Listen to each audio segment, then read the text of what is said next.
the sheer spectacle of the Nuremberg-style rally in Washington, D.C.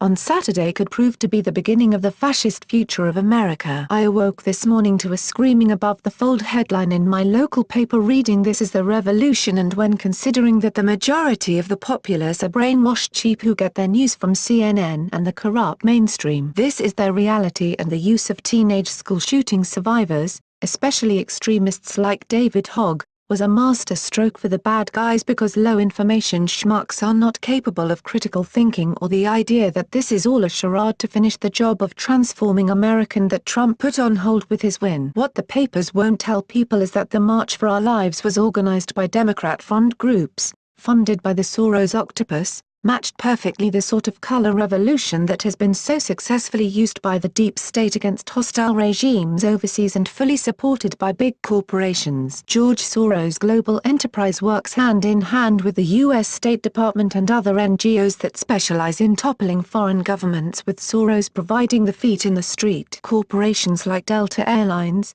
the Atlanta-based carrier that felt so strongly about taking sides in the drive to outlaw guns that it chose to punish NRA members even if it lost tens in millions of tax breaks in doing so. Not surprisingly, Delta was providing free airfare to many who were shuttled into Washington without having to cough up one thin dime of their own. Via the Associated Press, Delta helps hundreds of students fly to D.C. for gun protest. Delta Airlines has donated 3 round-trip charter flights that allowed hundreds of Marjory Stoneman Douglas High School students to participate in the March for Our Lives protest against gun violence in Washington. Delta said the donation is part of our commitment to supporting the communities we serve. Marches are also being held in New York, Chicago, Houston and Parkland, Florida, the site of the shooting. It's not Delta's first involvement with the issue. After last month's shooting, Delta said it will no longer offer discounted fares to members of the National Rifle Association to reflect its neutral status on the gun control debate. Other businesses made similar moves, which led to a backlash from gun advocates. The state of Georgia eliminated a proposed tax break on jet fuel in retaliation. Many conservatives have long defended corporations, but it is time to start viewing them as what they are, which are opportunistic,